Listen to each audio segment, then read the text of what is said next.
यहाँ पे जो आप लेक्चर में जिस लॉगिन आईडी से लॉगिन हुए हो वो आपके नाम नहीं है, ठीक है। मतलब कई स्टूडेंट्स के क्या है कि किसी और के आईडी से वो लॉगिन हुए यहाँ पे।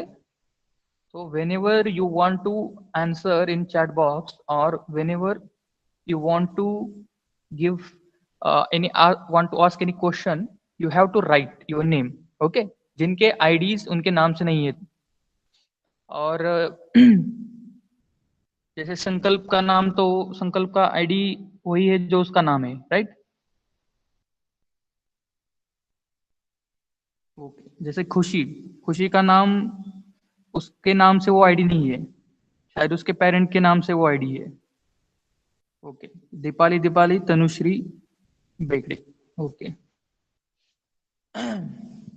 Okay, so without wasting any time, let's start. Okay.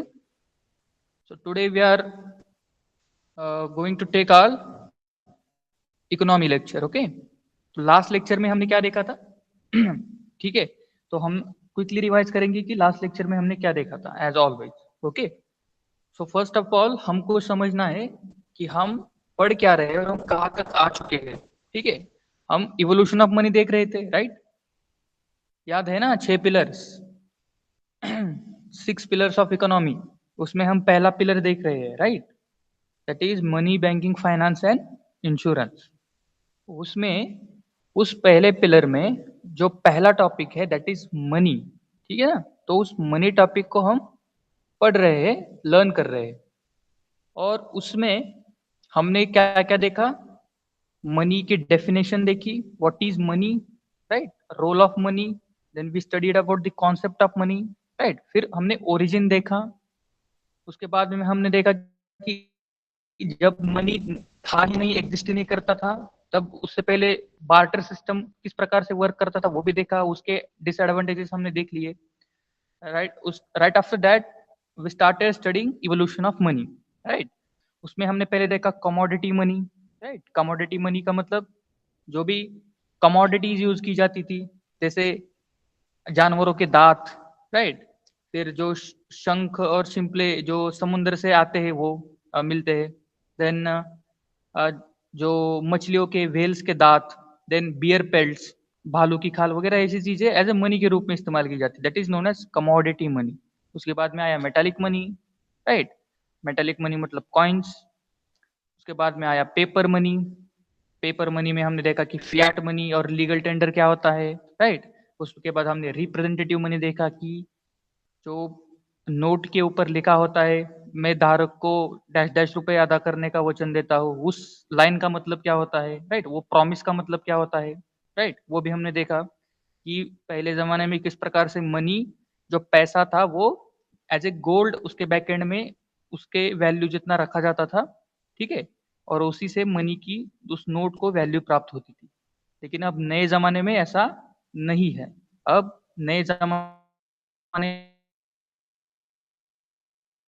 में जो वैल्यू है वो सप्लाई एंड डिमांड पर डिपेंड करती है। वो हम आगे जाकर देखने वाले कि वो किस प्रकार से है। ओके। उसके बाद में हमने बैंक मनी देखा। बैंक मनी में हमने क्या क्या देखा? Cheque, DD, right. उसके बाद में हमने बैंक मनी में नेक्स्ट टॉपिक देखा था कि डिजिटल मनी, ठीक है। उसमें हमने नेफ्ट और आरटीजीएस देखा कि नेफ्ट और आरटीजीएस से इलेक्ट्रॉनिक माध्यम से किस प्रकार से पैसे ट्रांसफर किए जाते हैं, ठीक है। उसके बाद में हमने देखा डिजिटल इकोनॉमी में जो NPCI, national payment corporation of India, जो 10 बैंकों ने मिलकर एक कंपनी बनाई थी, नॉन प्रॉफिट कंपनी, जो अलग अलग माध्यम ढूंढने के लिए, ट्रांजैक्शन के अलग अलग नए नए और इफेक्टिव माध्यम बनाने के लिए एनपीसीआई नामक एक नॉन प्रॉफिट कंपनी कॉर्पोरेशन बनाई थी, ठीक है। तो उसने, उसके क्या क्या प्रोडक्ट्स थे? हमने आईएमपीएस देखा, इमीडिएट पेमेंट सर्विस सिस्टम, जो सिस्टम यूज करके हम मोबाइल टू मोबाइल पैसे ट्रांसफर कर पाते हैं, राइट। वो देखा। प्रॉब्लम ऑफ इंटरऑपरेबिलिटी देखा। उसके बाद में हमने अलग अलग आईएमपीएस, एनपीसीआई के अलग अलग प्लेटफॉर्म देखे, राइट। बीबीपीएस देखा, Bharat bill payment system, then Aadhaar enabled payment system देखा। उसके बाद में बाकी भी चीजें देखी, सीटीएस देखा, राइट। चेक ट्रंकेशन सिस्टम, ऐसे अलग अलग सिस्टम हमने देखे एनपीसीआई के प्लेटफॉर्म्स। उसके बाद में हमने देखा digital economy. Cashless economy last lecture में। कैशलेस इकोनॉमी में चैलेंजेस क्या है और उसके एडवांटेजेस क्या है वो हमने देखे, राइट। तो और उसके बाद में हमने चालू किया था क्रिप्टो करेंसी, और इस लेक्चर में हम क्रिप्टो करेंसी ये टॉपिक खत्म करेंगे और हमारा जो मनी जो पहला टॉपिक है, ठीक है, वो खत्म हो जाएगा। Money banking finance and insurance, ये जो हमारा पहला पिलर है, उसका जो पहला वेरी फर्स्ट जो टॉपिक है दैट इज मनी, वो आज हमारा जो क्रिप्टो करेंसी जब हम पढ़ेंगे और उसको खत्म करेंगे तो वो खत्म हो जाएगा। और नेक्स्ट लेक्चर से हम चालू करेंगे बैंकिंग। ओके, तो banking is one of the very important topic, वो हम नेक्स्ट लेक्चर से चालू चालू करेंगे। तो हमने क्रिप्टो करेंसी का जो थोड़ा बेसिक इंट्रोडक्शन वो भी पिछले लेक्चर में देखा था, ठीक है। तो पिछले लेक्चर में सबसे इंपॉर्टेंट तो एक चीज हमने क्या पढ़ी थी कि cashless economy charms and challenges, right, कि उसके बेनिफिट्स क्या है और उसको कैशलेस इकोनॉमी बनाने के लिए हमारे आगे चैलेंज क्या दरपेश है, ठीक है। सो मेरा पहला क्वेश्चन आपसे ये है, पहला मतलब बहुत सारे मैं क्वेश्चन आपसे अभी ये पूछने वाला हूँ कैशलेस इकोनॉमी के रिगार्डिंग, ठीक है। तो मुझे जल्दी से एक एक आपको एडवांटेज बताना है, what is the advantage of cashless economy, ठीक है। कैशलेस इकोनॉमी अगर हो जाए तो उससे हमको क्या क्या फायदे हो सकते हैं, हमको, गवर्नमेंट को, बिजनेसमैन लोगों को, आम आदमी को क्या क्या फायदे हो सकते हैं, ये आपको जल्दी से बताना है। ओके, संकल्प से easy transaction. Okay, easy transaction से क्या मतलब है संकल्प आपका, आप जरा डिटेल में बता सकते हैं माइक ऑन करके।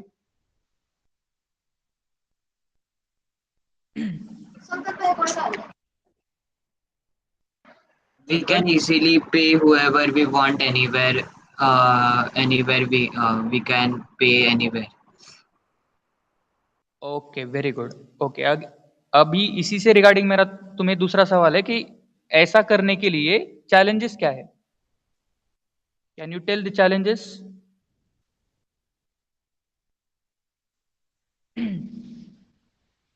You told me that easy transaction is possible with cashless economy, that we can transfer money to anyone at any time and it is very easy to transfer.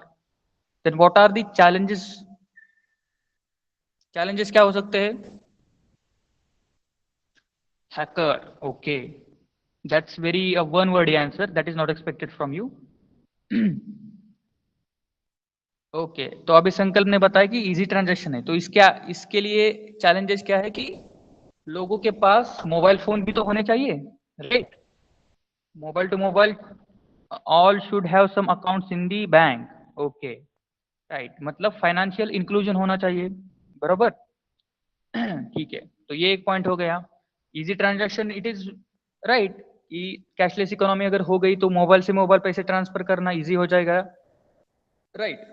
But इसके लिए होना क्या चाहिए कि लोगों के पास एक तो इंटरनेट की सुविधा होनी चाहिए, राइट। विदाउट इंटरनेट तो आप पैसे नहीं सेंड कर सकते। अभी इंडिया में इंटरनेट का पेनिट्रेशन हुआ है लेकिन उतना नहीं हुआ है कि जितना कैशलेस इकोनॉमी बनाने के लिए एक्सपेक्टेड है, ठीक है। तो यही इश्यूज आपको क्या करने समझने हैं। ओके, तो ये तो हमने समझ लिया कि चैलेंज क्या है, एक तो इंटरनेट का प्रॉब्लम, मतलब इंफ्रास्ट्रक्चर बैकएंड में जो चाहिए वो अवेलेबल नहीं है हमारे पास, जितना चाहिए उतना, राइट। उसके बाद में लोगों के पास जो फाइनेंशियल लिटरेसी है वो कम है। जो हमारे बूढ़े लोग हैं या फिर जो अनपढ़ गवार हैं उनको तो ऐसे मोबाइल से ट्रांसफर करना उनके लिए चीज आसान नहीं है, राइट। तो ये भी एक चैलेंज है। और कौन बता सकता है what are the other advantages. सिर्फ एक ही एडवांटेज यहाँ पे किसी ने बताया है, दैट इज ट्रांजैक्शन। माइक किसका ऑन है, please turn off your mic.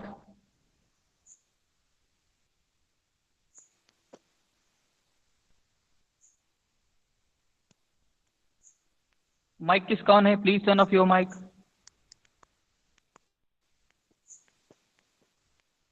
Ajay,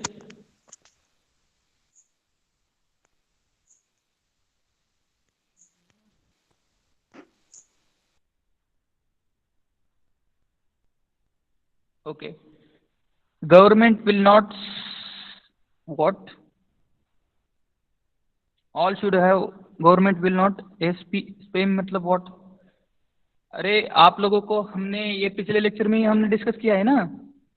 yes, Akanksha said less tax evasion, very good. और क्या क्या हो सकता है? कैशलेस इकोनॉमी से हमको क्या क्या फायदे हो सकते हैं? अरे इतना बड़ा ये टॉपिक है और आपको सिर्फ दो तीन ही इसके फायदे याद आ रहे हैं। इसके बहुत बहुत सारे फायदे हैं। Less tax evasion, okay, that is one. और क्या क्या फायदे हो सकते हैं?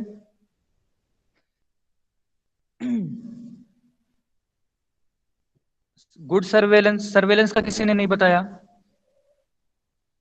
अगर हम डिजिटली पैसे ट्रांजैक्शन करने लगे तो डिजिटली जब हम पैसे ट्रांजैक्ट करते हैं तो उसका जो रिकॉर्ड है वो रहता है ना, उसका रिकॉर्ड ऑनलाइन रहता है। लेकिन हम जब कैश से ट्रांजैक्शन करते हैं तो हम उसका रिकॉर्ड नहीं रखता रहता। ठीक है, अगर आपको आपने अगर ट्रांजैक्शन किया है और उसकी पर्ची ली है तभी रिकॉर्ड रह सकता है, राइट। मतलब सर्वेलेंस करने के लिए जो हमारी जो टैक्स जो हमारी टैक्स डिपार्टमेंट है, इनकम टैक्स डिपार्टमेंट या फिर इन्फोर्समेंट डायरेक्टरेट है, जो इनकम टैक्स अवॉइड करने वाले लोगों को लोगों के ऊपर सर्वेलेंस रखती है, उनके लिए ये अच्छा होगा ना कि अगर कैशलेस माध्यम से अगर पैसे ट्रांसफर हो रहे हैं तो सारा का सारा उसका क्या डेटा अवेलेबल रहता है कि कितने पैसे ट्रांसफर हुए, किसको मिले, किसके बैंक अकाउंट में गए, राइट। तो ये सर्वेलेंस करना यहाँ पे आसान हो जाता है। Government will not spend more money in paper currency, right. That is one of the important कि गवर्नमेंट को पैसे प्रिंट करने के लिए, ठीक है, नोट प्रिंट करने के लिए कुछ उसके लिए भी कुछ पैसे खर्च होते हैं ना।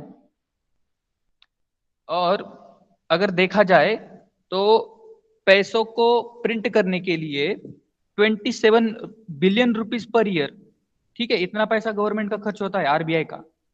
27 बिलियन रुपीज पर ईयर, जितने नोट छापे जाते हैं ना हर साल, उसका उतना खर्चा है। तो ये पैसे बच जाएंगे। अगर नोट ही छापने नहीं है तो पैसे भी बच जाएंगे क्योंकि सारा ट्रांजैक्शन तो डिजिटली हो रहा है, राइट। ओके, तो इसके सामने चैलेंजेस क्या क्या है हमने तो एक देख लिया कि merchant discount rate, right. Merchant discount rate की वजह से कैसे जो मर्चेंट है वो कार्ड ट्रांजैक्शन के लिए प्रोत्साहित नहीं होता, ठीक है। वो भी हमने बहुत बार डिस्कस किया है। तो एमडीआर एक प्रॉब्लम है, राइट। उसके बाद में जो हमने एक और देख लिया कि जो इंफ्रास्ट्रक्चर है पावर का, टेलीकॉम सेक्टर का, वो एडिक्वेटली अवेलेबल नहीं है, राइट। उसके बाद में गवर्नमेंट को खुद भी कुछ इनिशिएटिव लेने पड़ेंगे। अगर लोगों को डिजिटल ट्रांजैक्शन करने के लिए प्रोत्साहित करना है तो गवर्नमेंट को भी खुद से इनिशिएटिव लेने पड़ेंगे। गवर्नमेंट को खुद पहले कैशलेस होना पड़ेगा। उनके सारे जो ट्रांजैक्शन है वो सारे पहले कैशलेस करने होंगे, पेपरलेस करने होंगे, राइट। तो ये एक चैलेंज है।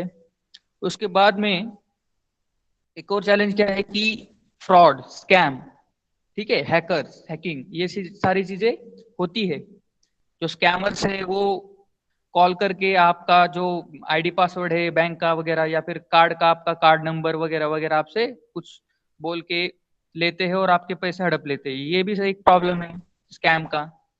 देन डिजिटल डिवाइड, जैसे मैंने आपको बताया कि जो जो लोग गरीब है उनके पास में क्या है, मोबाइल फोन, स्मार्टफोन्स ये अवेलेबल नहीं है, ठीक है। मतलब हमारे यहाँ पे क्या है, डिजिटल डिवाइड है। तो वो भी एक बहुत बड़ा प्रॉब्लम है। लो फाइनेंशियल लिटरेसी, ये भी हमने देख लिया, राइट। ओके। तो ये सारे एडवांटेजेस और डिसएडवांटेजेस हमने पिछले लेक्चर में यहाँ पे पढ़े थे, ठीक है। तो यहाँ पे ये सारे हमने पढ़े थे। Okay, so once again I would like to request all of you that जितने भी लोग यहाँ पे ज्वाइन किए हैं, कुछ 6-7 स्टूडेंट्स हैं हमारे पास। तो I like to request you that please try to participate in this discussion. जब हम ये डिस्कशन में आपको क्वेश्चन पूछ रहा हूँ तो आप आंसर देने का ट्राई कीजिए, ठीक है। ऐसा नहीं है कि आपको आंसर्स नहीं आते हैं। मुझे पता नहीं कि आपका क्या है, आप शर्माते हो या कुछ आपको टाइप करने में परेशानी होती है, वॉट एवर, बट ऐसा नहीं करना है, ठीक है। आपको इस डिस्कशन में पार्टिसिपेट करना है, आपका व्यू पॉइंट रखना है, आपको क्वेश्चंस पूछने हैं कुछ अगर आपको समझ में नहीं आ रहा है तो, ठीक है। ऐसे आकर क्लास में लॉग इन होकर सिर्फ सुनना और फिर जाना, ये ऐसा नहीं चलेगा, ठीक है? ओके,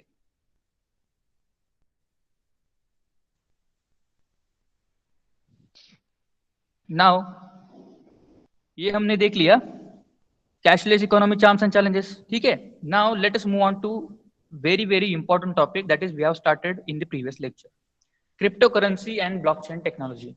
ठीक है, पिछले लेक्चर में हमने ये स्टार्ट किया था और हमने इसका बहुत सारा पोर्शन कवर भी किया था, लेकिन I would like to repeat it from right from the beginning because this is kind of a technical topic and I think that you have problem to get it.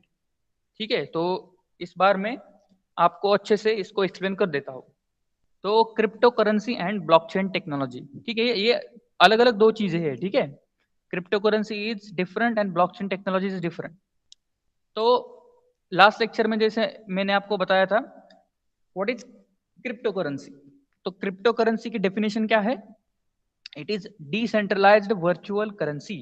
Okay, तो हमने इसकी जो definition है इसको थोड़ा सा word by word हमने समझने की कोशिश की थी। पहले तो हमने समझा कि वर्चुअल करेंसी क्या होती है, right?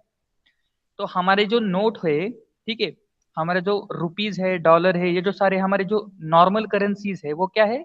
They are present in the form of physical matter, right? मतलब वो फिजिकली अवेलेबल है। रुपीज को हम छू सकते हैं, नोट को हम हाथ में ले सकते हैं, कॉइन को हम देख सकते हैं, छू सकते हैं, सूंघ सकते हैं, टच कर सकते हैं, right? That is physical currency.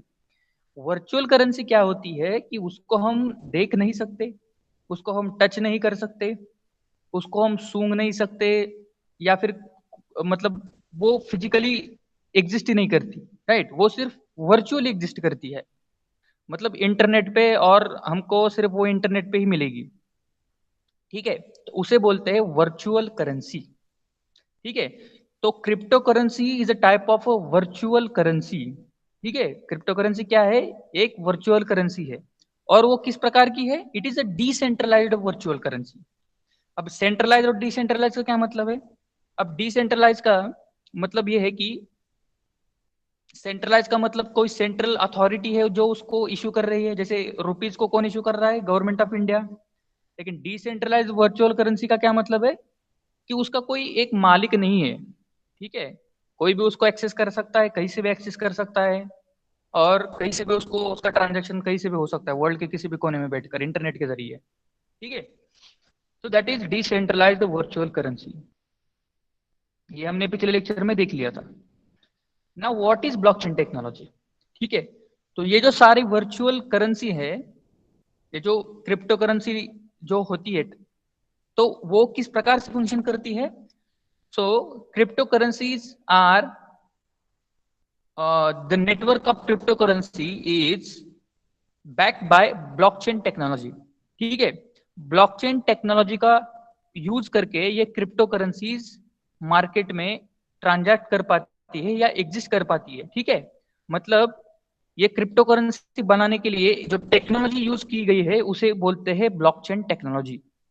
ठीक है, तो ये आपको समझना है कि दो अलग अलग चीजें हैं। ठीक है, cryptocurrency is a type of currency, but blockchain technology is a type of technology which is used to generate cryptocurrency. Okay, तो ब्लॉकचेन टेक्नोलॉजी का काम सिर्फ क्रिप्टो करेंसी जनरेट करना ही नहीं है। ठीक है, ब्लॉकचेन टेक्नोलॉजी के बहुत सारे फायदे हैं। ब्लॉकचेन टेक्नोलॉजी को अलग अलग डोमेन में इस्तेमाल किया जा सकता है, लेकिन ब्लॉकचेन टेक्नोलॉजी यहाँ पे हम पढ़ रहे हैं in context of crypto currency. ठीक है, तो ये ब्लॉकचेन टेक्नोलॉजी है क्या?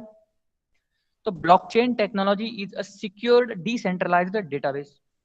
ठीक है, अब ये सिक्योर्ड डिसेंट्रलाइज्ड डेटाबेस क्या है? जैसे मैंने आपको पहले बताया था कि लेट अस कंसिडर हमारा कोई इंस्टीट्यूट है, ठीक है, हमारा कॉलेज है। तो हमारा कॉलेज का क्या रहता है कि सारे जो कॉलेज के जो डेटा रहते हैं स्टूडेंट्स के, राइट, एडमिशन के, फीस के, वो क्या होते हैं? कंप्यूटर में रहते हैं। और कंप्यूटर से वो सारे क्या होते हैं? सर्वर में डाले जाते हैं, राइट? एक सेंट्रल सर्वर रहता है। मान लो अगर कॉलेज की बिल्डिंग में आग लग गई सर्वर में और सर्वर जल गया, तो सारा जो डेटा है वो क्या होगा? That all data will be vanished. ठीक है, तो इससे क्या हो जाता है कि जो हमारा सेंट्रलाइज हम यूज करते हैं सिस्टम, उससे क्या खतरा होता है कि अगर डिलीट हो गया तो उसको वापस ला पाना, अगर आपने बैकअप नहीं रखा है तो उसको वापस ले आना बहुत ही मुश्किल होता है। लेकिन डिसेंट्रलाइज्ड जो सिस्टम है, जो ब्लॉकचेन टेक्नोलॉजी है, वो क्या है कि वो एक डिसेंट्रलाइज्ड सिस्टम है। उसमें कोई एक सेंटर नहीं है जिसमें सारा डेटा सिक्योर्ड हो। उम, उसके instead of that, blockchain technology में क्या होता है कि जो भी सिस्टम यूज कर रहे हैं उस टेक्नोलॉजी को, वो सारे एज ए सर्वर काम करते हैं। ठीक है, मतलब हर डेटा सेव होता है कहाँ पे, हर पीयर के पास जो उसको यूज कर रहा है, और वो पब्लिकली ओपन रहता है, एंड उसको डिलीट करना, दैट इज, वो पॉसिबल नहीं रहता। ठीक है, old entries can't be deleted and new entries will be visible to all, right. Okay, so इतना काफी है हमको ब्लॉकचेन टेक्नोलॉजी के बारे में as a UPSC point of view से जानने के लिए। ठीक है, अगर आपको डीपली इसके बारे में पढ़ना है तो बहुत सारा डेटा अवेलेबल है इंटरनेट पे, आप पढ़ सकते हैं, लेकिन that is not useful for our UPSC preparation. ठीक है, ओके। तो ये क्रिप्टो करेंसी की शुरुआत कहाँ से हुई, ये इसकी जरूरत क्यों पड़ी, ये भी हमने पिछले लेक्चर में देखा था, राइट।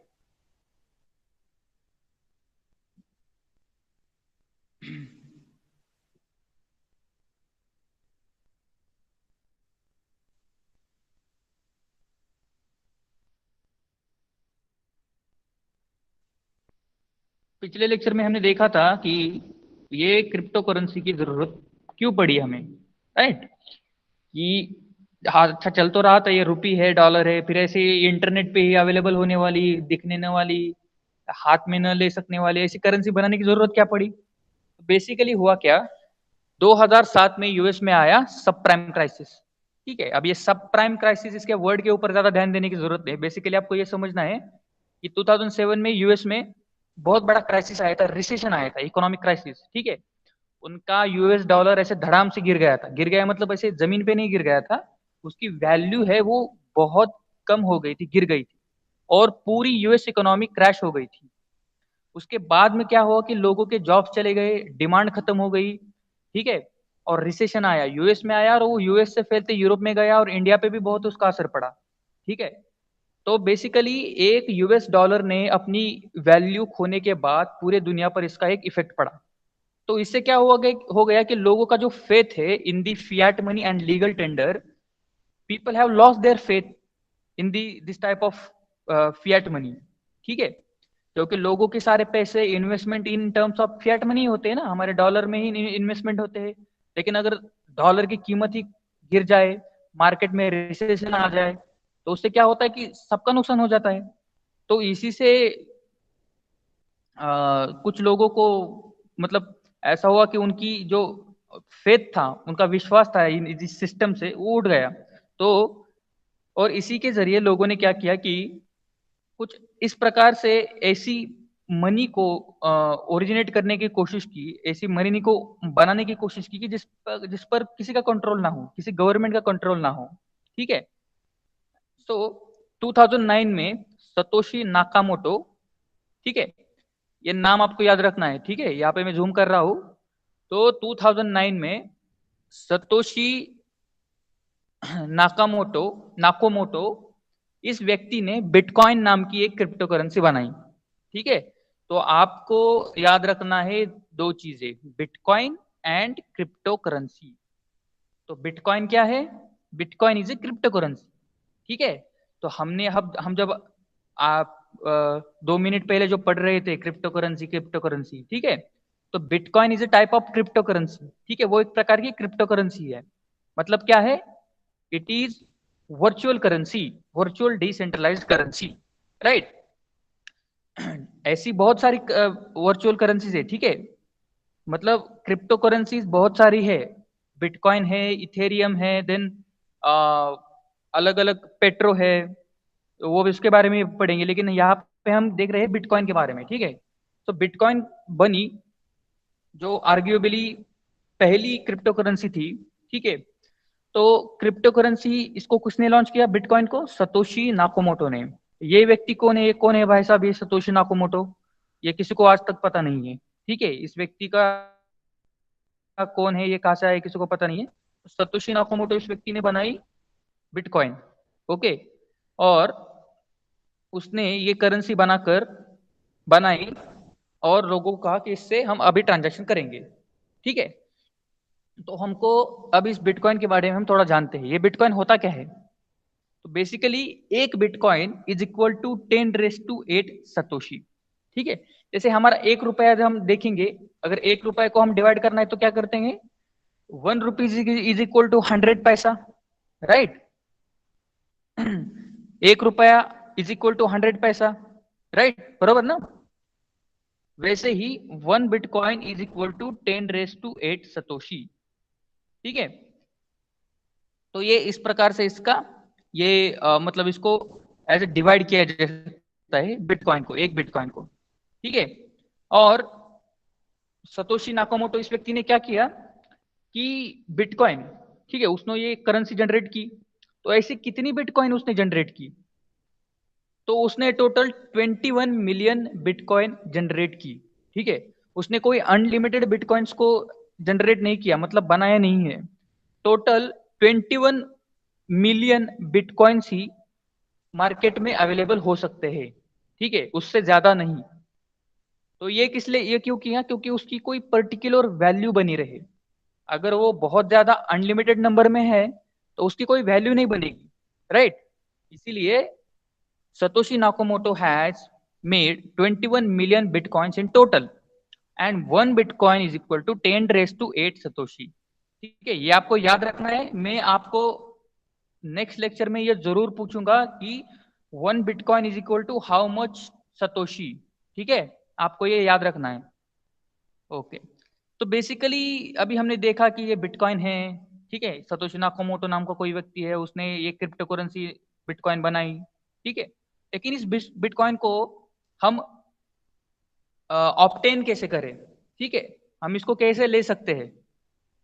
आप रुपए को कैसे ले सकते हैं ये तो हम सब जानते हैं कि रुपए तो इजीली मार्केट में अवेलेबल है, राइट। बैंक से मिल जाते हैं, कहीं से भी मिल जाते हैं पैसे, रुपए, करेंसी। ठीक है। डॉलर भी अगर आपको चाहिए तो हम यूएस में डॉलर अवेलेबल है। इंडिया में भी आप किसी फॉरेन एक्सचेंज जो डीलर रहता है उससे आप डॉलर खरीद सकते हैं रुपए देकर, राइट। तो ये बिटकॉइन को कैसे हम खरीदे या फिर बिटकॉइन कैसे हम ऑप्टेन करें? तो हाउ टू ऑप्टेन बिटकॉइन, इसके 3 जरिए है।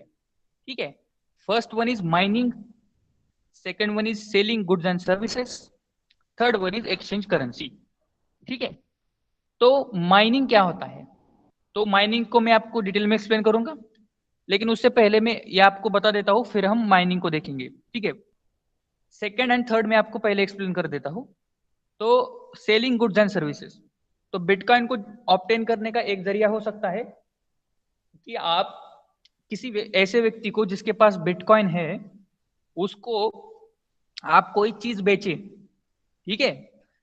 मान लीजिए आप, आपके पास बहुत एक महंगी घड़ी है, वो आपने बेची एक व्यक्ति को, उसके पास बिटकॉइन है और आपने वो एक्सेप्ट किया बिटकॉइन। ठीक है। Once again I would like to tell you that bitcoin accept किया मतलब वो मुझे बिटकॉइन हाथ में नहीं दे सकता। ठीक है। बिटकॉइन मिलेगा मेरे अकाउंट में। ठीक है, मेरा बिटकॉइन के अकाउंट में आएगा। वो वर्चुअल करेंसी है, वो दिखेगी नहीं ना, उसको हम हाथ लगा सकते हैं। तो वो इंटरनेट पे ही वो चलता रहता है उसका। तो मैंने बिटकॉइन लिया और उसको मैंने वो चीज बेच दी। तो एक जरिया हो गया, मेरे पास बिटकॉइन आ गया। देन एक और जरिया क्या है? Exchange currency. ठीक है। तो मैं करेंसी एक्सचेंज कर सकता हूँ। फॉर एग्जाम्पल अगर मेरे पास डॉलर है, ठीक है, लेट अस कंसीडर कि अभी एक बिटकॉइन का रेट चल रहा है $50। ठीक है। एक बिटकॉइन इज इक्वल टू $50 ऐसा मार्केट में रेट चल रहा है। तो मैं क्या करूंगा, जिसके पास बिटकॉइन है उसे क्या करूंगा, मान लीजिए मुझे 2 बिटकॉइन चाहिए तो मैं उसे $100 दे दूंगा, राइट। तो मुझे वो 2 बिटकॉइन दे देगा क्योंकि मार्केट में रेट है $50 का एक बिटकॉइन। तो $100 मैंने उसे दे दिए, मुझे मिल गए 2 बिटकॉइन। तो इस प्रकार से मैं बिटकॉइन क्या कर सकता हूँ, एक्सचेंज करेंसी के रूप में करेंसी को एक्सचेंज करके मैं उसको ले सकता हूँ। अब वो डिपेंड करता है कि किस करेंसी की कितनी वैल्यू है। ठीक है। मतलब इन terms of bitcoin let us consider कि डॉलर में बिटकॉइन की वैल्यू है $50 का एक बिटकॉइन। रुपीज में उससे ज्यादा हो सकता है, अलग हो सकता है, हर हर करेंसी में अलग हो सकता है, राइट। तो हम जैसे डॉलर रुपी एक्सचेंज करते हैं, right.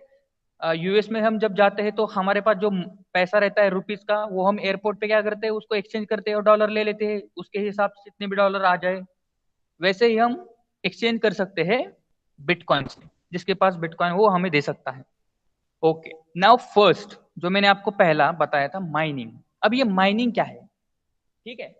So let us take an example of a diamond, ठीक है। डायमंड कहाँ पे मिलता है? Can anybody tell me diamond कहाँ पे मिलता है?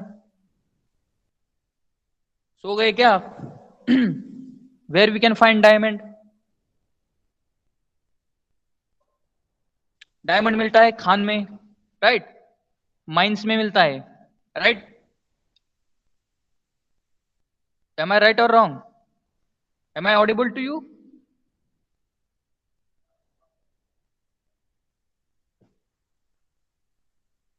अच्छा अच्छा अच्छा, है, सो नहीं गई, ठीक है।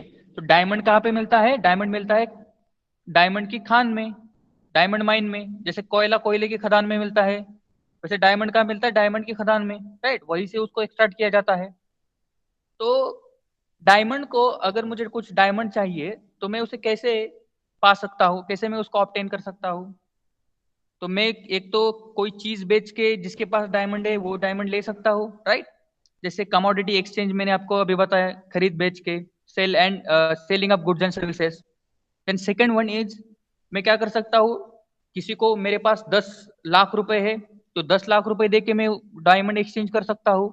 मुझे डायमंड दे दो 10 लाख रुपए जितने वर्थ के, और आप 10 लाख रुपए मेरे से रुपीज में कैश ले लो, ठीक है। तो ये हो गया currency exchange.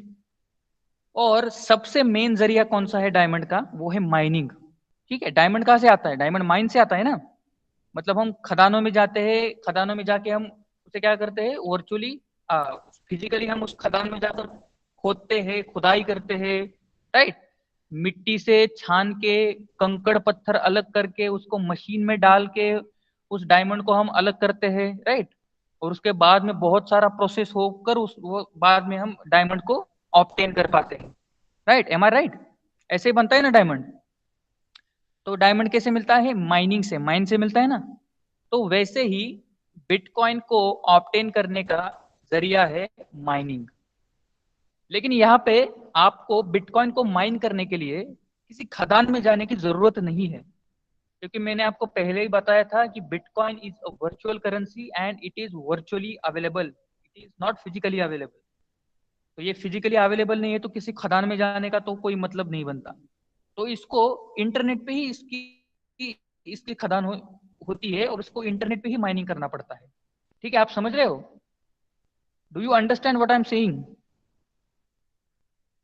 Please give me feedback. ये आपके ऊपर से, सर के ऊपर से बाउंसर जा रहा है या कुछ दिमाग में घुस रहा है? ओके। तो बिटकॉइन क्या है? एक वर्चुअल करेंसी है। उसको फिजिकली हम अवेलेबल उसको अवेल नहीं कर सकते। तो बेसिकली बिटकॉइन को क्या करते हैं हम, उसकी माइनिंग करते हैं और उसको ऑब्टेन करते हैं। अब इसकी माइनिंग कैसे करनी है? क्या कुछ फावड़ा वगैरह लेके जाना है क्या किधर? नहीं। उसकी माइनिंग करने के लिए हमें चाहिए एक पावरफुल कंप्यूटर और इंटरनेट, ठीक है। जैसे डायमंड की खुदाई, डायमंड को पाने के लिए हम क्या करते हैं, डायमंड की खान में जाएंगे, खुदाई करेंगे, ठीक है, जब तक डायमंड नहीं मिलता तब तक। वैसे ही बिटकॉइन की माइनिंग करने के लिए हमें चाहिए internet, because bitcoin is virtually available, और वर्चुअली हमें उसको ऑब्टेन करना है, तो उसके लिए बिटकॉइन माइनिंग करनी पड़ेगी ऑन द इंटरनेट, ठीक है।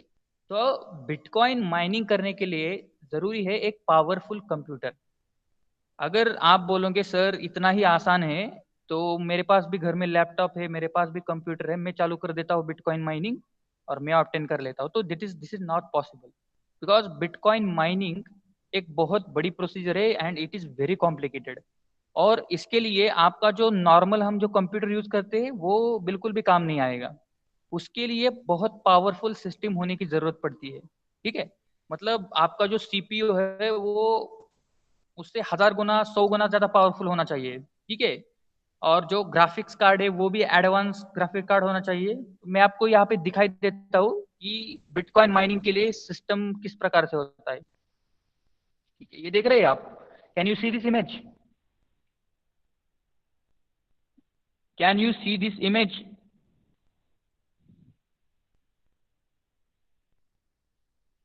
आपने वो इमेज देखी जो मैंने अभी आपको दिखाई?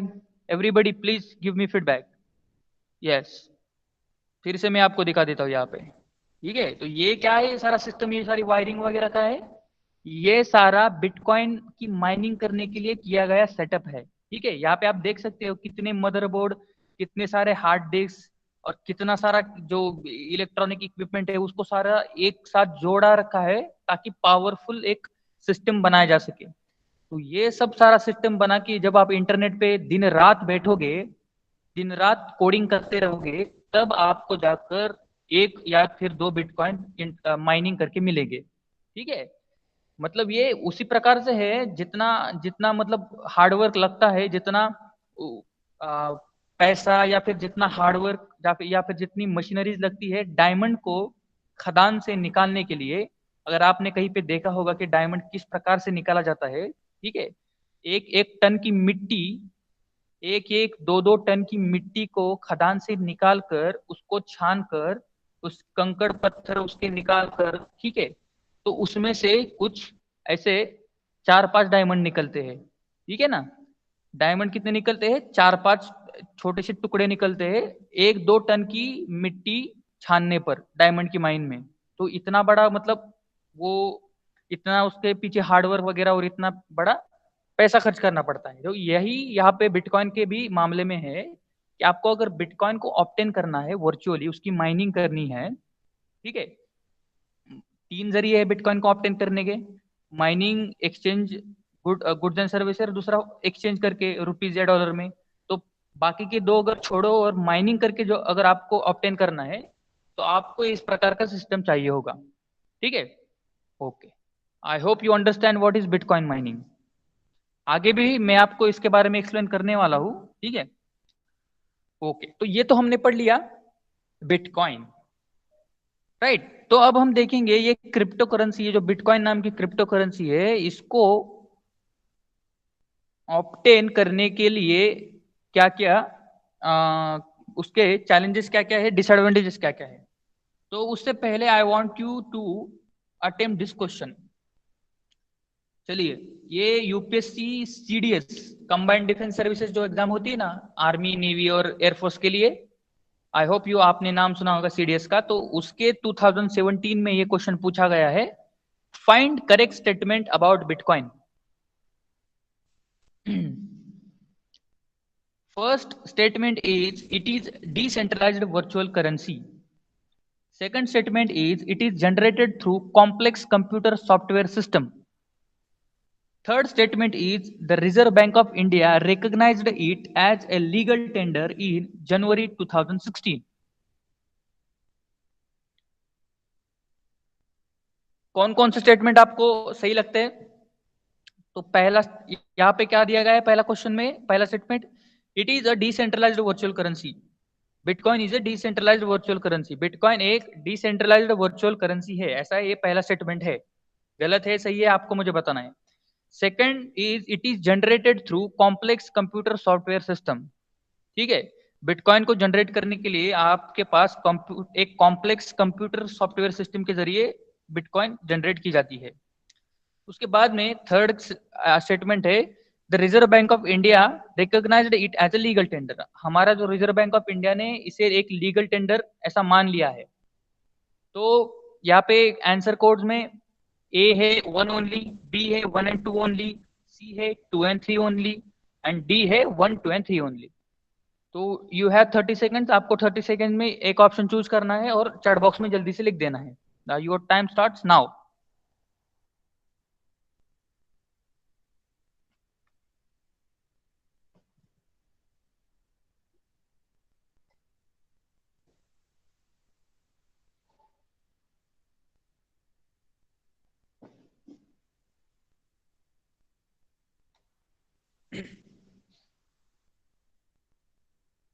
ओके, हो गया?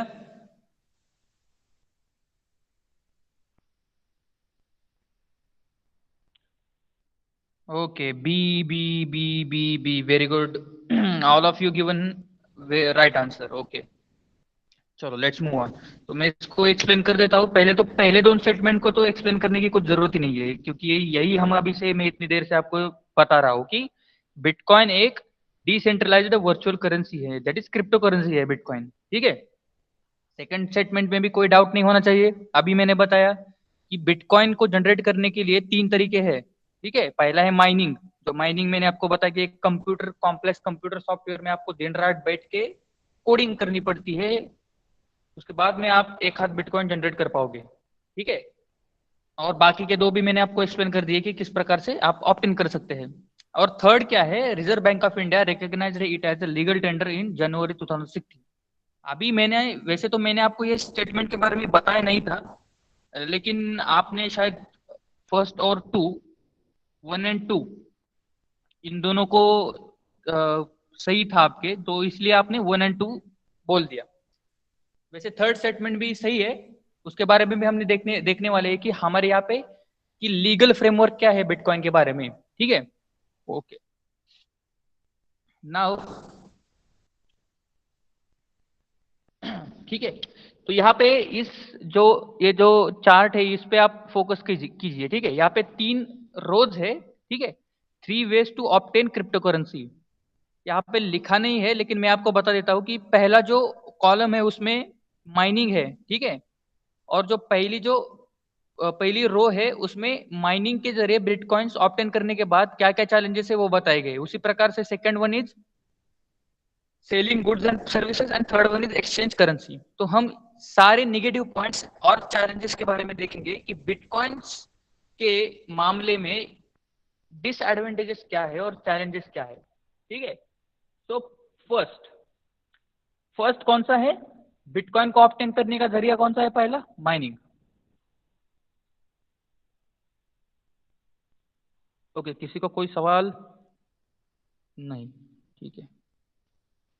ओके, तो पहला यहाँ पे बिटकॉइन को जनरेट करने का पहला तरीका कौन सा है, माइनिंग है। राइट। तो let us try to understand कि माइनिंग करने में क्या डिसएडवांटेजेस है। तो पहला तो है graphic card demands and price hike. ठीक है। तो बिटकॉइन को जब हम माइनिंग करते हैं बिटकॉइन की, तो मैंने आपको बताया कि प्रॉब्लम क्या है कि इसके इसके लिए कि ये कोई सीधे साधे और हमारे आम कंप्यूटर से जनरेट नहीं होता बिटकॉइन। इसके लिए जो लोग होते हैं, जो क्रेजी लोग होते हैं इसके पीछे पड़ने वाले, जो गीक्स होते हैं, ठीक है, तो वो क्या करते हैं, ऐसे बहुत सारे कंप्यूटर्स की जोड़ जाड़ करके, सीपीयू की जोड़ जाड़ करके, ऐसे 10 12 20 25 ग्राफिक्स कार्ड को एक साथ जोड़ के ऐसा बड़ा सिस्टम बना लेते हैं। ठीक है। और उससे बिटकॉइन जनरेट करने की कोशिश करते हैं। तो इससे नुकसान क्या होता है पता है कि लोग बिटकॉइन जनरेट करने के पीछे अगर पड़ गए, तो उससे मार्केट में जो ग्राफिक कार्ड्स की कीमत है, ठीक है, ये जो कंप्यूटर हार्डवेयर है, इनकी जो कीमत है वो बहुत बढ़ जाएगी। क्यों? क्योंकि इनकी डिमांड बढ़ जाएगी।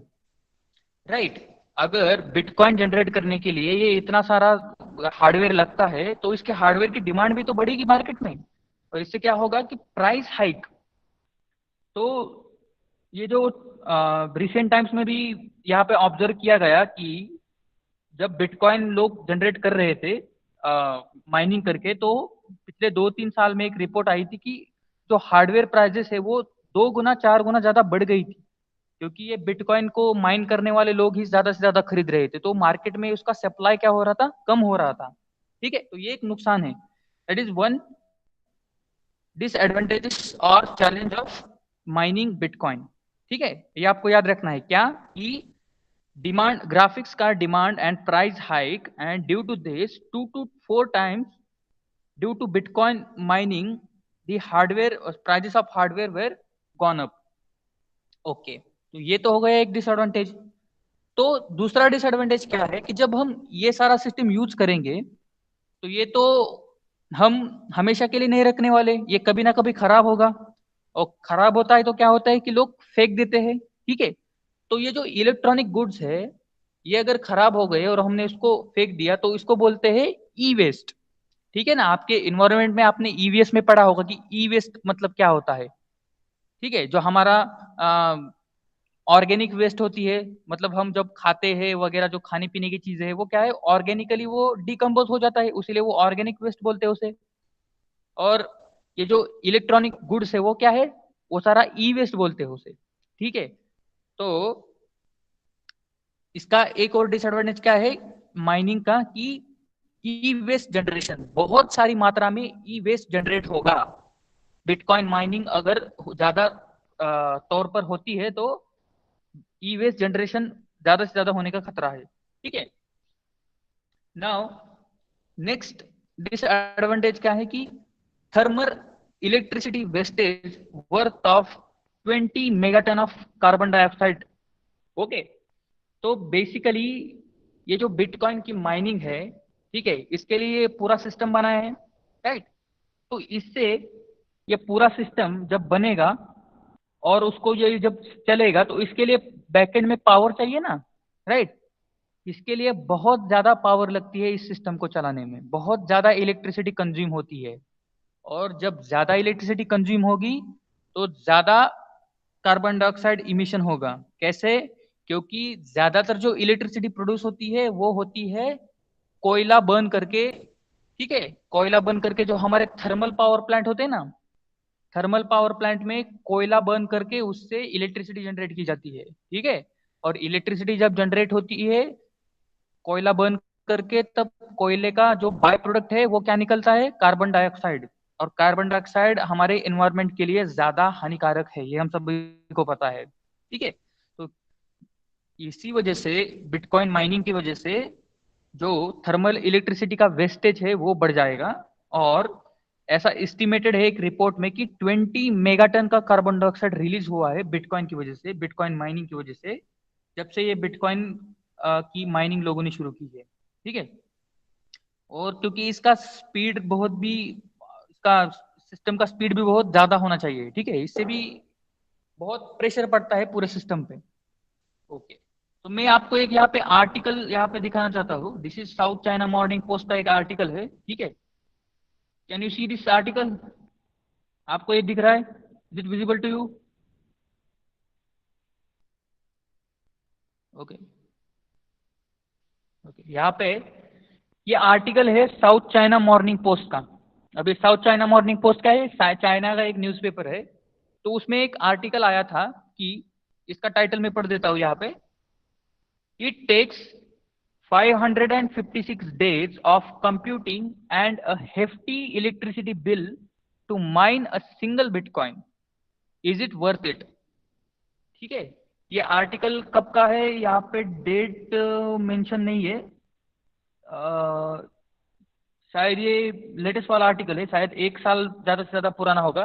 ठीक है, तो ये क्या है कि it takes 556 days of computing and hefty electricity bill to mine a single bitcoin. ठीक है, एक बिटकॉइन को जनरेट करने के लिए ये इस व्यक्ति के 556 डेज हो गए।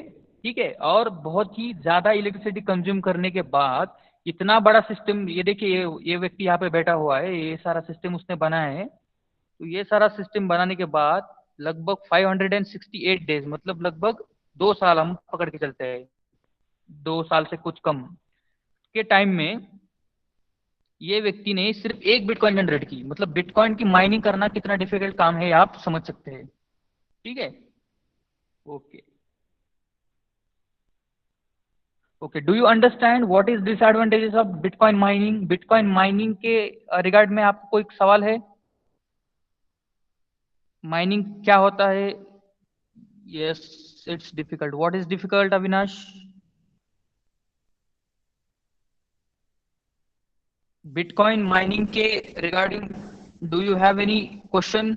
मैं आपको फिर से, अगर आपका कुछ डाउट है तो मैं आपको एक्सप्लेन कर देता हूँ बिटकॉइन माइनिंग के। Sir mining process difficult, okay, right, okay. तो this is all about bitcoin mining. ठीक है, तो ये तो चैलेंजेस एंड डिसएडवांटेज क्या किसके हो गए, बिटकॉइन माइनिंग के। ठीक है ना। तो दूसरा हम जरिया देखते हैं कि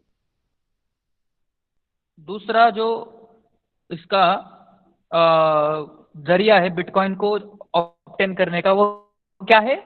सेलिंग गुड्स एंड सर्विसेज। ठीक है, अभी हम सेकेंड रो की तरफ चलते हैं। ठीक है, सेकेंड रो को आप यहाँ से ध्यान से देखिए। सेकेंड रो में है bitcoin selling and goods and services. ठीक है, अब बिटकॉइन को जब हम सेल करते हैं गुड्स और सर्विसेज के बदले, तो उससे क्या क्या नुकसान हो सकते हैं। तो पहले तो Bitcoin wallets have a public address like an email and a private key like a password. Unlike Paytm wallet, possible to create a Bitcoin wallet without any phone number or email ID. ठीक है, so difficult to trace by law enforcement agencies. Misuse in narcotics, illegal drug, illegal trade, terror, finance. Okay. तो basically ये क्या होता है कि bitcoin का जब हम ट्रांजैक्शन करते हैं, तो हम अब पैसे, पहले तो मैं आपको ये समझाना चाहता हूँ कि जब हम अपने मोबाइल वॉलेट से जब ट्रांजैक्शन करते हैं फोन पे से, ठीक है ना, तब हमने क्या किया है कि हमारा नंबर अटैच होना चाहिए बैंक से। ठीक है, फिर उसके बाद में हमारा जो आईडी होता है, ईमेल आईडी होता है, वगैरह वगैरह और भी सारी चीजें क्या होती है, लिंक होती है उस हमारे यूपीआई आईडी से, राइट, और वो जो मोबाइल वॉलेट है उससे। तो अगर मैं किसी को पैसे ट्रांसफर करता हूँ उससे, फॉर एग्जांपल मैंने 10 लाख रुपए किसी को ट्रांसफर कर दिए और उसके बदले मैंने गन खरीदी, ठीक है, और किसी को ठोक दिया, किसी को मार दिया, किसका मर्डर कर दिया, तो जब ये पूरा इन्वेस्टिगेशन होगा, तो मैंने किससे पैसे, किससे गन खरीदी, वो मुझे, वो हमारी एजेंसीज को, पुलिस डिपार्टमेंट को ढूंढने के लिए क्या होगा कि आसान होगा कि मेरे फोन पे का वॉलेट जो पूरा मेरा ट्रांजैक्शन है वो देख लो। ठीक है, मैंने किसको पैसे सेंड किए थे, मेरा बैंक का स्टेटमेंट निकालो, और किससे, किसके अकाउंट में मैंने पैसे ट्रांसफर किए हैं, समझ जाएंगे कि ये गन मेरे पास कहाँ से है, मैंने किससे खरीदी। लेकिन बिटकॉइन जब हम जनरेट करते हैं, बिटकॉइन जब हम, बिटकॉइन से हम कुछ चीज खरीदते हैं, तो बेसिकली क्या होता है कि बिटकॉइन की जो वॉलेट्स होते हैं ना, उनका एक पब्लिक एड्रेस होता है। ठीक है, मतलब वो हम किसी को भी दे सकते हैं वो एड्रेस, और उस एड्रेस पे लाइक एन ईमेल, ईमेल हम किसी को भी दे सकते हैं और उस पर हमें ईमेल्स आते हैं। ठीक है, तो बिटकॉइन का ऐसा एक पब्लिक एड्रेस होता है और उसके उसके एक प्राइवेट पासवर्ड होता है। ठीक है, अगर मेरा बिटकॉइन का अकाउंट है, तो उस अकाउंट का मेरा एक प्राइवेट पासवर्ड होगा, और मुझे ये अकाउंट बिटकॉइन का ये जो अकाउंट है मेरा, उसको ओपन करने के लिए मुझे कुछ भी मेरी डिटेल्स नहीं देनी पड़ती। फॉर एग्जाम्पल मेरा फोन नंबर नहीं देना पड़ता, मेरा ईमेल आईडी नहीं देना पड़ता, मेरा आधार कार्ड नहीं देना पड़ता, मेरा राशन कार्ड, कुछ भी नहीं लगता है। क्योंकि इससे प्रॉब्लम क्या है कि अगर मैं इस अकाउंट से कुछ इलीगल चीजें करता हूँ, ठीक है, फॉर एग्जाम्पल मैंने मेरे बिटकॉइन का मेरा अकाउंट है, ठीक है, मैंने किसी को मेरे बिटकॉइन से ट्रांजैक्शन करके मैंने कुछ चीजें खरीदी, फॉर एग्जांपल गन खरीदी, या फिर मैंने कोई ड्रग्स खरीदे, कोकेन वगैरह, गांजा वगैरह कुछ खरीदा मैंने, तो ये जो पूरा ट्रांजैक्शन हुआ, इसका जो सर्वेलेंस करने की कोई भी गुंजाइश नहीं है। क्यों? क्योंकि अगर मैंने ट्रांजैक्शन किया भी है, तो मेरा कुछ भी उस अकाउंट से मेरा मतलब कुछ भी मेरा जो पर्सनल डिटेल्स है वो मैंने वहां पे अटैच नहीं किए। ना मेरा ईमेल वहां पे अटैच है, ना मेरा आधार कार्ड अटैच है, ना मेरा मोबाइल नंबर अटैच है, कुछ भी नहीं है। ठीक है ना, मतलब उस ट्रांजैक्शन, अगर किसी ने पकड़ भी लिया एक ऐसा एक ट्रांजैक्शन हुआ है, तो उस ट्रांजैक्शन के पीछे लोग कौन है वो ढूंढना काफी मुश्किल है।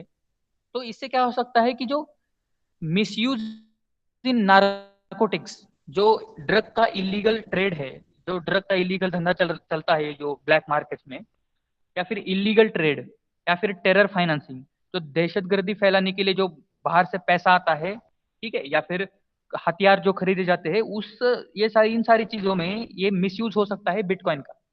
ठीक है ना, तो ये एक यहाँ पे संभावना बनती है। ओके, तो मैं आपको यहाँ पे एक चीज दिखाना चाहता हूँ कि किस प्रकार से बिटकॉइन का एक यहाँ पे पब्लिक एड्रेस रहता है। ठीक है, तो ये यहाँ पे आप देख सकते हो। ठीक है, जैसे हमारा ईमेल आईडी रहता है ना, वैसा बिटकॉइन का ये एड्रेस रहता है। ये किसी का बिटकॉइन का अकाउंट है, तो यहाँ पे आप देख सकते हैं ये क्या है, ये बिटकॉइन का एड्रेस है यहाँ पे। ठीक है ना, ये यहाँ पे एड्रेस जो लिखा है ना, ये बिटकॉइन का एड्रेस है किसी का, और ये बहुत बड़ा रहता है, ये ऐसा काफी वेग और काफी एक्स्ट्रा एब्स्ट्रैक्ट है ये, काफी अजीब सा एड्रेस है, आप देख सकते हैं यहाँ पे। और ये एड्रेस जनरेट करने के लिए उस व्यक्ति ने, जो भी कोई भी व्यक्ति होगा, यहाँ पे उस व्यक्ति का नाम नहीं है, ना उस व्यक्ति की कोई भी डिटेल है, राइट। तो इस प्रकार से ये सारा यहाँ पे सिस्टम चलता है। तो इसीलिए ये बिटकॉइन से ट्रांजेक्शन करना यहाँ पे हमारी जो एजेंसीज है उनके लिए बहुत चैलेंजिंग काम है, कि अगर इससे कोई गलत काम हो रहे हैं तो इसको ट्रेस करना काफी मुश्किल है। Okay, now selling goods and services in exchange of bitcoins, government deprived of the GST, custom duty, income tax on merchant profit, right। तो एक और जो मुश्किल क्या है कि अगर मैं कुछ खरीदारी या कुछ बेचता हूँ बिटकॉइन के माध्यम से, ठीक है, तो इससे क्या होता है कि अभी हम क्या कर रहे हैं, अभी हम कोई भी चीज खरीदते हैं तो उस पे क्या है, जीएसटी लगता है, राइट। मार्केट से आप अगर कोई भी चीज खरीदो तो उस पे जीएसटी लगता है, राइट। मतलब टैक्स क्या है, वो जो गवर्नमेंट के पास जाता है।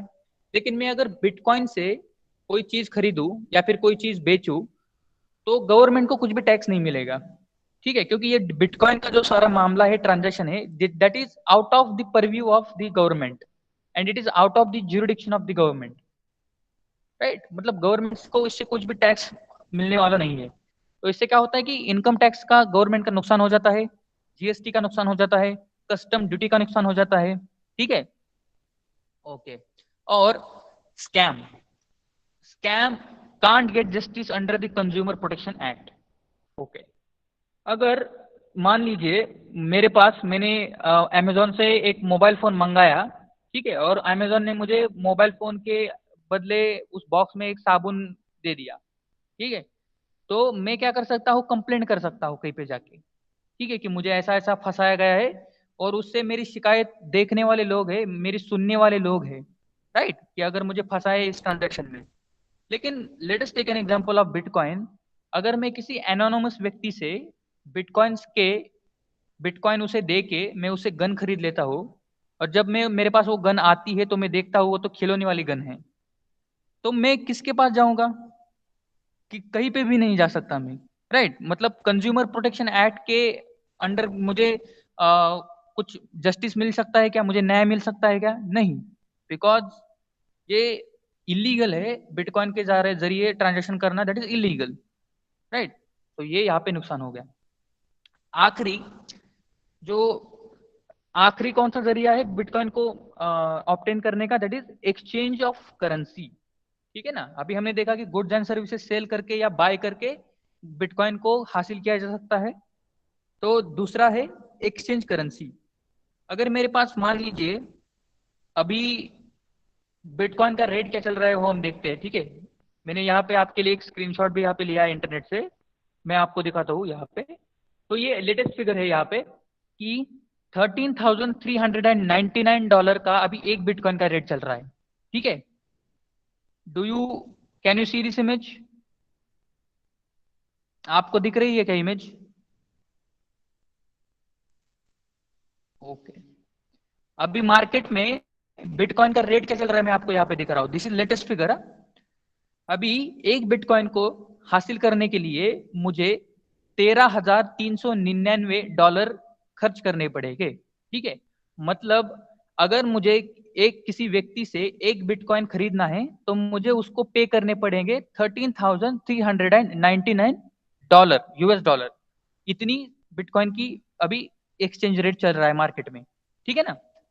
अब इसके आप हिसाब लगा लीजिए, ये डॉलर में है और $1 इंडिया में लगभग 80 रुपए का है, ठीक है। मतलब एक बिटकॉइन खरीदने के लिए कितने रुपीस देने पड़ेंगे, ये कितना कैलकुलेशन बड़ा हो जाएगा आप देख सकते हैं। मतलब लाखों में वो जाएगा, करोड़ों में जा सकता है वो digit, rupees in terms of rupees, ठीक है ना। तो यहाँ पे क्या है कि for traditional rupee to dollars exchange, foreign dealers have to register with RBI under Foreign Exchange Management Act. They are monitored with KYC. Okay okay, तो यहाँ पे हम एक ट्रेडिशनल रूपी टू डॉलर जहाँ पे हम एक्सचेंज करते हैं, ठीक है, अभी हम बिटकॉइन को भूल जाते हैं। अगर मुझे रुपीज से डॉलर में पैसे कन्वर्ट करने हैं तो मैं कैसे करूंगा? तो बेसिकली जो एजेंट रहते हैं, ठीक है, गवर्नमेंट के अप्रूवल से बने हुए उनके अप्रूवल से कुछ एजेंट्स होते हैं ठीक है, फॉरेक्स डीलर उनको बोला जाता है। क्या बोला जाता है उनको? Forex dealer, foreign exchange dealer. ये लोग क्या होते हैं? ये लोग रजिस्टर होते हैं अंडर आरबीआई, ठीक है, with RBI under FEMA act. FEMA मतलब फॉरेन एक्सचेंज मैनेजमेंट एक्ट बनाए है गवर्नमेंट ऑफ इंडिया ने, उसके अंडर आरबीआई के साथ ये रजिस्टर होते हैं ये लोग। और ये लोगों का काम ही ये है कि लोगों को रुपीज के बदले डॉलर एक्सचेंज कर देना या डॉलर के बदले रुपीज एक्सचेंज कर देना, ये फॉरेक्स डीलर का काम होता है। ठीक है। So, for traditional rupee to dollar exchange, forex dealer has to register under RBI in FEMA Act and they are monitored with KYC and Enforcement Directorate. तो ये सारे जो डीलर्स है वो क्या है? वो सारे ऑथोराइज्ड है और उनके ऊपर गवर्नमेंट का सर्वेलेंस रहता है, मॉनिटर करती है गवर्नमेंट। ठीक है, ये सारा सिस्टम को कितने डॉलर आए, कितने लोगों ने डॉलर्स को रुपी में एक्सचेंज किया, इसमें कोई फ्रॉड तो नहीं हो रहा है, वगैरह वगैरह वगैरह। तो ये सारा सिस्टम क्या है? ये सारा क्लीन सिस्टम है। लेकिन अगर मैं डॉलर के बदले में अगर मैं बिटकॉइन को एक्सचेंज कर लेता हूं, तो ये बेसिकली इलीगल है, क्योंकि जो भी डीलर या फिर जो भी व्यक्ति मुझे ऐसा एक्सचेंज करके देगा, वो व्यक्ति ऑथोराइज नहीं है। ठीक है, वो आरबीआई का जो वो हमारे फेमा एक्ट के अंडर आरबीआई से वो रजिस्टर नहीं है। That is why the transaction which will happen between me and that person will be not monitored by the government agencies। ठीक है, मतलब मैं कुछ भी खरीद सकता हूँ। उस मैंने रुपीज डॉलर के बदले में मैंने बिटकॉइन लिए और मैं उससे इलीगल कुछ भी कारनामे कर सकता हूँ, और वो हमारी जो एजेंसीज है, हमारी सिक्योरिटी एजेंसीज है, हमारी फाइनेंशियल जो एजेंसीज है, उनके ध्यान में नजर में आए बगैर। ठीक है। Okay, now next is, okay, we have 2 3 points left, we will quickly finish it and then we will end this lecture। तो यहाँ पे नेक्स्ट पॉइंट क्या है कि इफ $1 और ₹1 और dollar is exchange with bitcoin, terror finance sending black money to tax havens. ठीक है, तो अगर बिटकॉइंस के जरिए यहाँ पे अगर ट्रांजेक्शन होगा, ठीक है, तो इससे क्या हो सकता है कि टेरर फाइनेंसिंग और ब्लैक मनी को लोग वाइट करने के लिए इसका इस्तेमाल कर सकते हैं। राइट, मतलब मेरे पास जितने भी रुपीज है, मैं क्या करूंगा, जितना भी मैंने ब्लैक से पैसा कमाया है उस पैसे को क्या करूंगा, मैं उससे बिटकॉइन खरीद लूंगा। राइट, और वो सारा पैसा क्या हो गया, बिटकॉइन के जरिए में आ गया मेरे पास, और मतलब वो वाइट हो गया अभी। और उस बिटकॉइन को मैं कभी भी बेच के फिर से वो रुपया ले सकता हूँ, कमा सकता हूँ। तो ये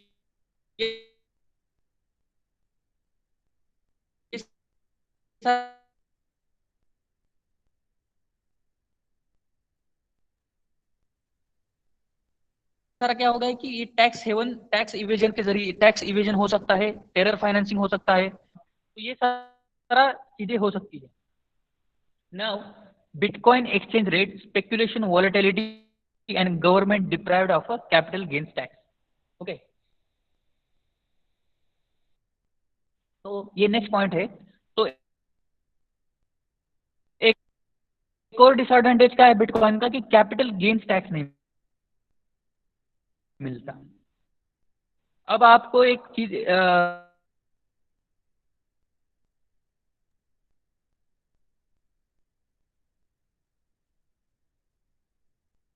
मैं आपको लेट अस इमेजिन कि मैंने एक प्रॉपर्टी खरीदी। ठीक है, मुंबई में मैंने 10 साल पहले एक प्रॉपर्टी खरीदी थी, उसकी कीमत थी 1 करोड़। ठीक है, अब 10 साल बाद आज के दिन में उस प्रॉपर्टी की कीमत हो गई है 100 करोड़। ओके, प्रॉपर्टी मतलब कोई जमीन खरीदी थी, जमीन का टुकड़ा, प्लॉट। तो उस प्लॉट की कीमत आज है 100 करोड़। अगर मैं वो प्रॉपर्टी किसी को बेचूंगा 100 करोड़ में, तो मुझे देना पड़ेगा गवर्नमेंट को कैपिटल गेन्स टैक्स। ठीक है, कैपिटल गेन्स टैक्स मतलब क्या, मेरा जो कैपिटल है मैंने उस पे जो over the period of time gain किया है, ठीक है, मतलब 10% को मुझे कैपिटल गेन्स टैक्स भी देना पड़ेगा, जो कुछ भी है 5% 10%। ठीक है। ओके, लेकिन let us take an example कि मैंने 2 साल पहले एक बिटकॉइन खरीदा था। ठीक है, तब उस बिटकॉइन की कीमत थी, लेट अस टेक कि $100 थी। ठीक है, कि हो गई $100 से हो गई इतना ह्यूज प्रॉफिट 2 साल में। आप समझ पा रहे कि 2 साल में मैंने एक जो बिटकॉइन था उसको मैंने $100 में खरीदा और आज की कीमत $2000 हो चुकी है, मतलब मुझे कितना प्रॉफिट हुआ। लेकिन गवर्नमेंट को कैपिटल गेन्स टैक्स मिलेगा क्या इससे? नहीं मिलेगा। वाई? बिकॉज बिटकॉइन में जो भी कैपिटल गेन्स टैक्स होता है वो गवर्नमेंट को नहीं मिल पाएगा, because bitcoin is illegal, right. Bitcoin को खरीदना बेचना ही इलीगल है, तो उस पर कोई टैक्स ही नहीं है और उस पर टैक्स बनता भी नहीं है, क्योंकि कौन बिटकॉइन खरीदता है और कौन बेचता है उसका कोई पता भी नहीं चलता, राइट। तो बेसिकली गवर्नमेंट को बहुत बड़ा नुकसान हो जाता है यहाँ पे। तो मैं आपको यहाँ पे एक एग्जांपल देता हूँ, ठीक है। तो इस ग्राफ को आप ठीक से देखिए। Is it visible? ये ग्राफ आपको दिख रहा है?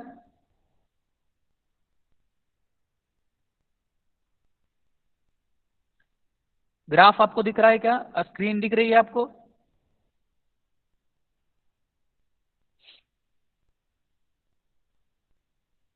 M I clearly audible to you?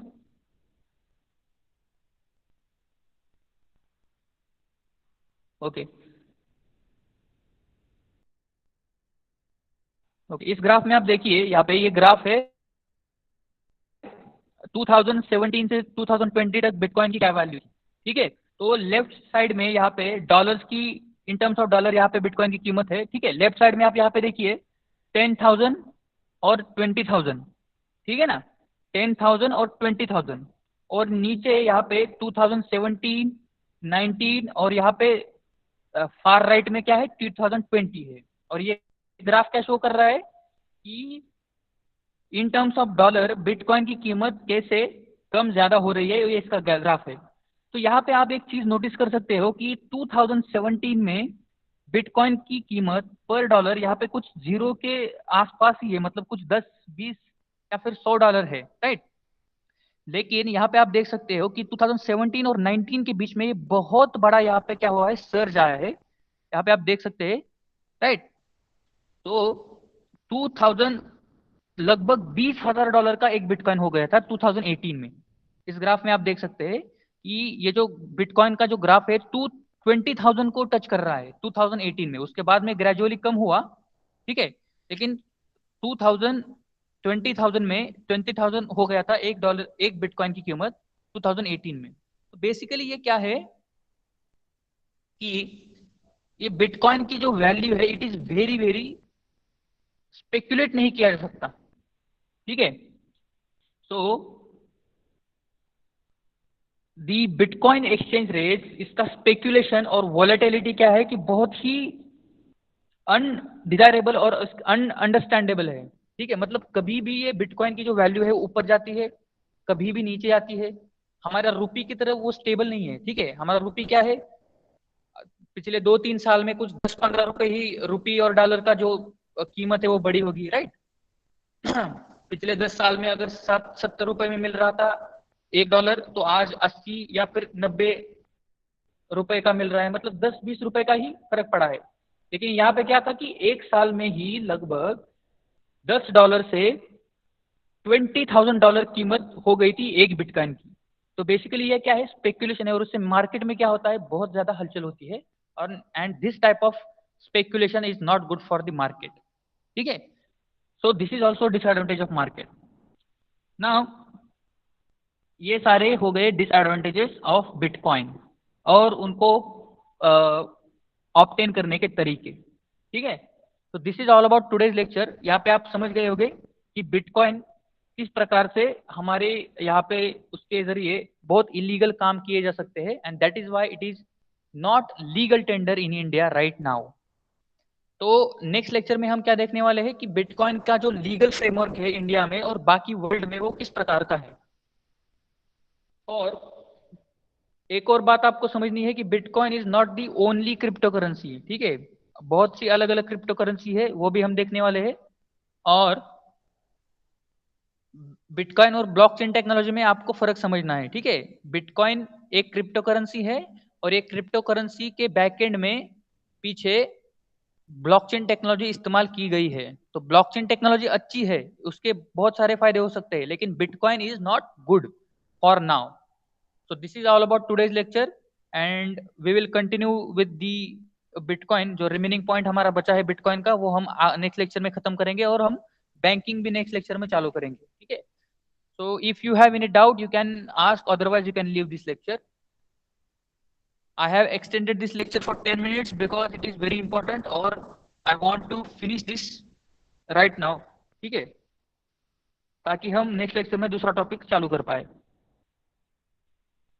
Okay, so good bye everybody. Please leave this lecture. If you have any doubt, you can ask, otherwise you can leave this lecture.